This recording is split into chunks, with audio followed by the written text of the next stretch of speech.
Naalala nyo ba itong ginawa ko na sabi ko na pamarinate ako ulit ito yun kasi talaga namang sobrang sarap at tinanggalan ko na ng buto para isusubo na lang ng isusubo. Leg quarter yung ginamit ko sa part na to tapos tinanggal ko lang yan. Wag mong itatapon, pwede mo pang gawing tinola. Tanggalin lang natin yung buto nito pero kung ayaw mo naman nagkatanggal ng buto, pwede kang gumamit ng chicken breast.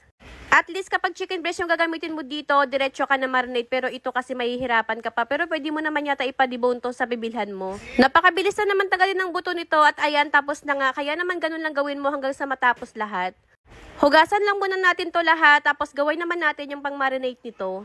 Gagamit tayo dito ng gochujang. Ito yung main ingredients ito. Hindi naman to sobrang anghang pero syempre meron pa rin talagang hint na anghang to. Kaya kung hindi ka mahilig sa maanghang, pwede mong bawasan.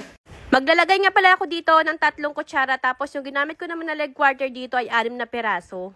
Tapos nagano rin ako dito ng kaunting oyster sauce, paminta. Maglalagay rin tayo ng 1 kutsarang sugar tapos honey.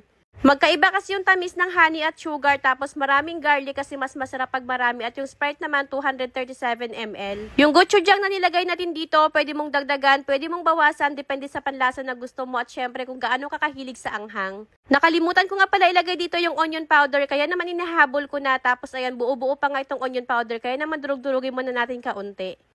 Kapag okay na itong sauce natin, ganyan na okay na yan. Kaya naman lalagay na natin dito yung mga chicken. Tapos haluin lang natin to ng maigi para